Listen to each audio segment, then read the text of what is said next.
오늘 말씀의 주제가 무엇일까요? 오늘의 말씀의 주제. 주님 다시 오실 때다. 자, 퀴즈.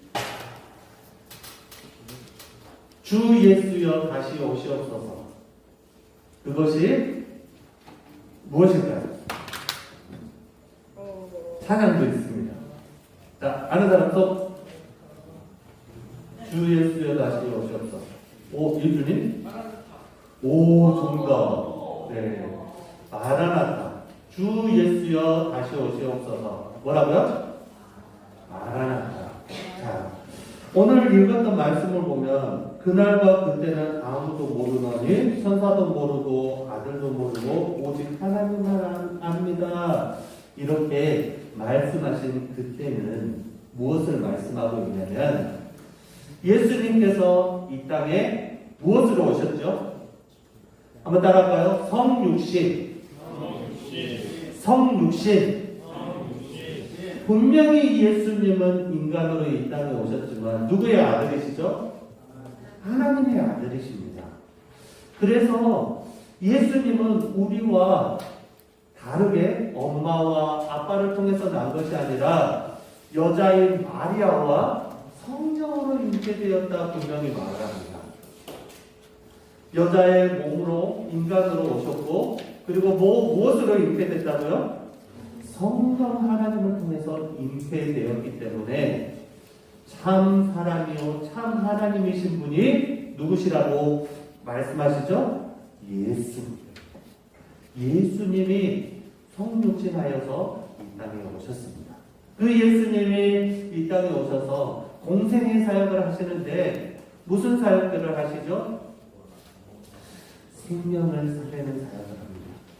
자, 따라할까요? 가르치고 전도하고 고치시는 사역을 하셨어요. 무슨 사역? 가르치고 전도하고 고치는 사역. 이 사역이 어떤 사역이죠? 사람을 살리는 사역입니다. 예수님께서는 이 땅에 오셔서 죄와 허물로 죽어있던 사람들에게 죄 때문에 하나님과 분리되었던 심판받고 멸망받을 사람들에게 무엇을 주신 거예요? 산소망, 생명을 주셨습니다.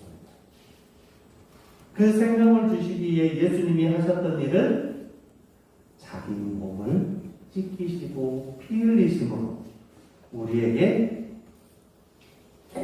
깨끗게 함으로 정결하도록 주님은 우리를 하나님의 자녀로 세워주셨습니다. 누가 죽으심으로? 누가 피 흘리심으로? 예수님이 피 흘리심으로 우리가 하나님의 자녀로 살아갈 수 있도록 인도해 주셨다는 말씀입니다. 그래서 주님은 정말 이 땅에 오셔서 어디에 달려 죽으시죠? 십자가에 달려 죽으십니다. 그리고 죽고 끝나는 것이 아니라 예수님은 뭐 하시죠?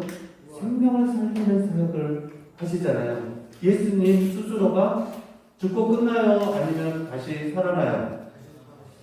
3일 만에 다시 살아나십니다. 그러시면서 하신 말씀이 내가 죽음 가운데 다시 부활했고 다시 하나님의 곁으로 올라가는 것처럼 뭐 하실 것이다? 다시 오실 것이다. 약속하십니다. 예수님은 참 하나님이시기 때문에 신실하신 분입니다. 그래서 약속을 지키실까요? 안 지키실까요? 약속을 지키시는 참 하나님이세요. 오늘 마태복음 24장을 보면 환난의 때를 이야기하고 재림의 때를 이야기합니다. 이 날은 예수님의 십자가에 죽으시고 다시 살아나셔서 올라가는 것처럼 다시 오실 것이다. 그런데 다시 오실 때 너희가 뭐 하고 있어라 라고 말씀하시고 계시죠? 한번 따라할까요? 깨어 있어라. 준비해라. 이렇게 주님은 말씀하고 있습니다. 우리가 죽어 있습니까? 살아 있습니까? 예수 그리스도를 통해서 살아 있습니다. 그렇기 때문에 주님께서 말씀하십니다. 한번 따라할까요? 영접하는 자, 곧 그 이름을 믿는 자들에게는 하나님의 자녀가 되는 권세를 주셨으니. 자, 중요한 사실, 영접했대요. 예수님을 내 마음에 모셨대요. 그 말 뜻은 예수님이 하셨던 그 일을 알고 그 일을 믿음으로 예수님을 마음에 모셔서 나의 왕, 나의 주님으로 마음에 모시는 겁니다. 그랬을 때 우리 안에 일어나는 놀라운 일이 있죠. 어떤 일이 일어나죠? 죄 씻음 받고 의롭다 칭함을 받아서 하나님의 자녀가 되세요. 그런데 하나님의 자녀에서 끝나는 것이 아니라 자녀가 된 뭘 주신다? 권세, 능력을 주신다. 우리 자녀들은 엄마 뱃속에서 열심히 영양분을 공급받고 태어납니다. 그러면 쭈쭈 먹고 기저귀 갈아주고 엄마의 케어를 받습니다. 죽을 때까지 그렇게 살면 돼요? 안 돼요? 돼요? 네. 성장을 해야 된다. 하나님의 자녀로 살아갈 때는 어떻게 해야 돼요? 살아있기 때문에 성장하는 거예요. 누구의 형상으로? 하나님의 형상대로 살아있다는 증거를 보여줘야 되는 거죠. 그래서 예수님은 십자가에 달려 죽으시기 전에 그날과 그때는 아무도 모른대요. 천사도 모르고 자기 자신도 모르고 오직 누구만 안다? 하나님만 안다 이야기하시면서 주님께서 약속하시는 그 약속, 무슨 때? 주님 다시 오실 때 분명히 내가 죽고 다시 오실 날이 있을 건데 너희는 뭐하고 있어라? 준비하고 깨어있으라고 말씀합니다. 그러면서 37절에 무슨 말씀을 하고 계시죠? 노아의 때를 뭐해라? 기억해라. 자, 노아의 때, 우리 친구들 영화로도 만화책으로도 설교 시간에도 많이 들었을 것입니다. 노아의 때는 어떤 일이 벌어졌죠? 홍수 사건이 일어납니다. 홍수는 왜 일어났을까요? 창세기 6장에 보면 이렇게 말씀합니다. 하나님의 사람과 세상의 딸들이 뭐했다? 뭐했다? 섞였다. 네. 그래서 그 섞임을 통하여서 하나님이 평가하시는 평가는 뭐냐면 너희가 하는 모든 일이 뭐하다고 평가하셔요? 악하다고. 이 악하다고 평가하실 때 하나님은 그 어두운 세상 가운데 은혜 입은 자를 택하십니다. 그 은혜 입은 자가 누구죠? 노아입니다. 노아를 은혜 있는 자로 이렇게 선택하여 주시고 이 노아를 어떻게 표현하시냐면 너는 의로운 자다. 너는 완전한 자다. 하나님과 동행하는 자로 평가하십니다. 노아가 의롭고 완전하고 그러니까 하나님과 동행할 수 있는 분명한 이유는 뭘 입었기 때문에 하나님으로부터 뭘 입었기 때문에 은혜를 입었기 때문에 이렇게 하나님께서 완전한 자로 칭해주시고 의로운 자로 칭해주시고 내가 너와 동행할게 라고 칭해주십니다. 그러시면서 하나님이 하셨던 일 어떤 일이죠? 홍수심판. 이 세상의 모든 악한 것들을 다 쓸어버리십니다. 하지만 노아와 노아의 가족과 선택받은 그 가축들과 함께 노아의 방주 안에서 생명을 이어갑니다. 이것이 누구의 계획하심과 누구의 역사이죠? 하나님의 계획하심과 하나님의 역사입니다. 그와 같이 그때와 같이 인자가 임함도 그러한다라고 말씀합니다.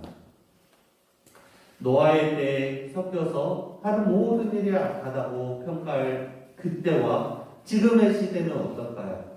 노아의 시대와 비교해서 우리의 시대는 더 깨끗하고 더 하나님의 뜻대로 사는 것 같아요? 아니면 더 악한 것 같아요? 어떤 것 같아요? 그때보다 더 어둡고 더 악하고 더 죄악 가운데 있는 것 같아요.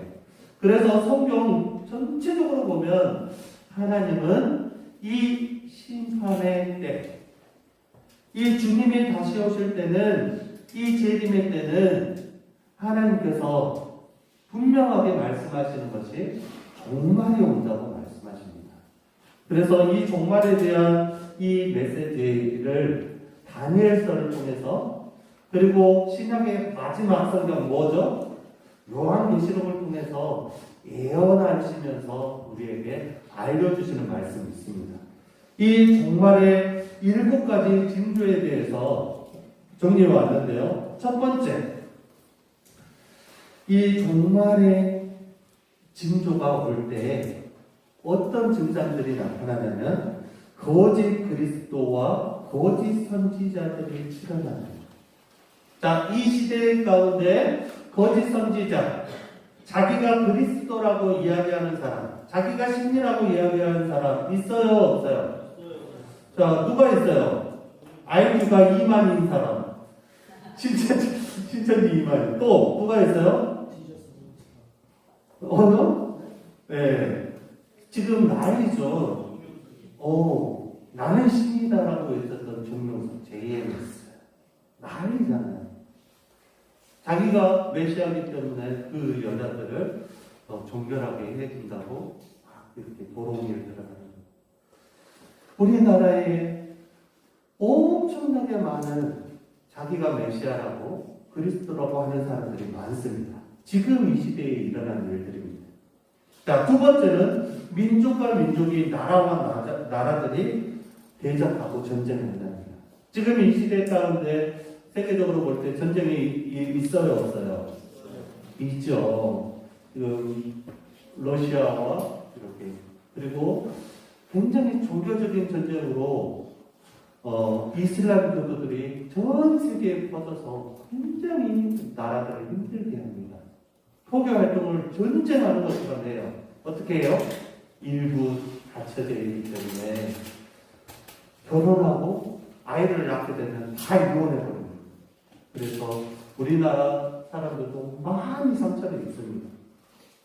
나라와 나라, 민족이 민족이 대적하고 전쟁이 일어나는 일들이 우리 시대 가운데 벌어지고 있습니다.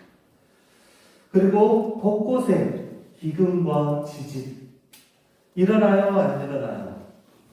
있어요. 우리나라에도 작지만 3점 몇, 5점 몇 이렇게 지진이 일어나서 들어오겠다는 그런 일들도 있습니다. 특히 일본은 그 지진 때문에 굉장히 힘들었죠.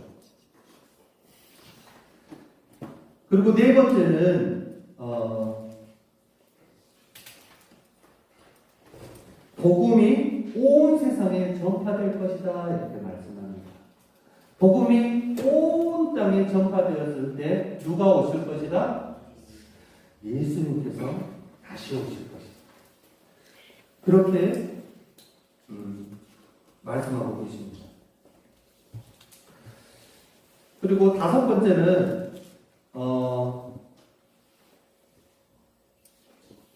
이 세상이 힘으로 이렇게 살아가다가 사람이 식어가는 그러한 시대가 올 것이라고 성경은 말씀하십니다.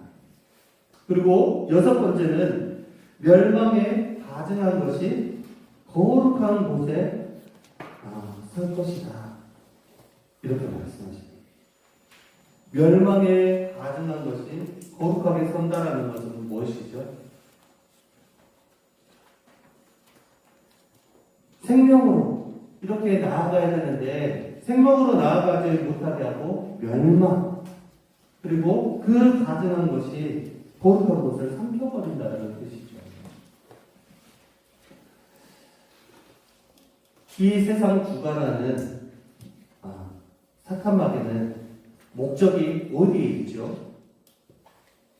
이 사탄 마귀는 하나님의 피조물입니다. 그리고 천사장이었습니다. 그 천사장이었던 그 사탄이 누구처럼 되려고 해서 쫓겨나게 되죠?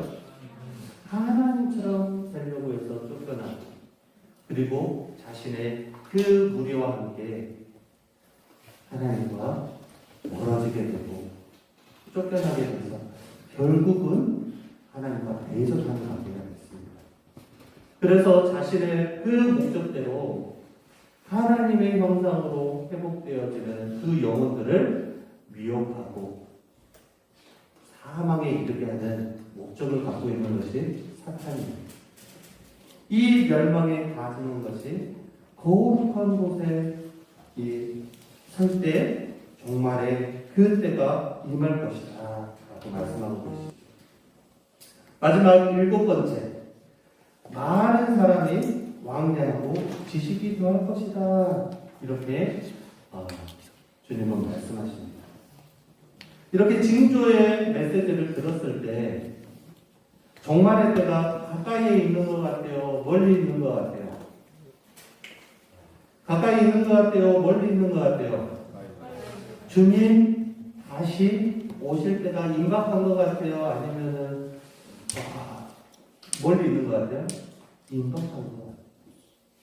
세상은 너무나도 악하고 하나님의 뜻과 너무나도 멀어있는 세상 가운데 주님은 생명으로 오시겠다고 말씀하십니다. 그런데 그 오실 때 안다 모른다? 안다 모른다? 모르기 때문에 뭐라고 말씀하시죠? 깨어 있어라 라고 말씀합니다. 준비하라 말씀하시죠. 자, 40절, 41절 보도록 하겠습니다. 40절. 그때에 두 사람이 밭에 있음에 한 사람은 데려감을 당하고 한 사람을 버려둠을 당할 것이요. 두 여자가 맷돌질을 하고 있음에 한 사람은 데려감을 당하고 한 사람을 버려둠을 당하리라. 그러므로 뭐해라? 깨어있어라. 어느 날에 주가 임하는지 너희가 알지 못하느냐 라고 말씀하십니다. 주님은 언제 오실지 모릅니다. 깨어있기를 소망합니다. 도둑이 언제 온다고 알려줘요? 안 알려줘요? 안 알려줘요. 그것처럼 언제 오실지 모르니 깨어있고 준비하라고 분명하게 말씀하십니다. 그러시면서 44절에 본론적으로 말합니다. 이러므로 너희도 뭐하라? 준비하고 있어라. 생각하지 않을 때 누가 온다? 인자. 인자는 누구시죠? 생명 가운데, 죽음 가운데 생명으로 승천하시고 다시 오시겠다고 약속하신 예수님께서 오시겠다. 분명하게 말씀하고 계십니다.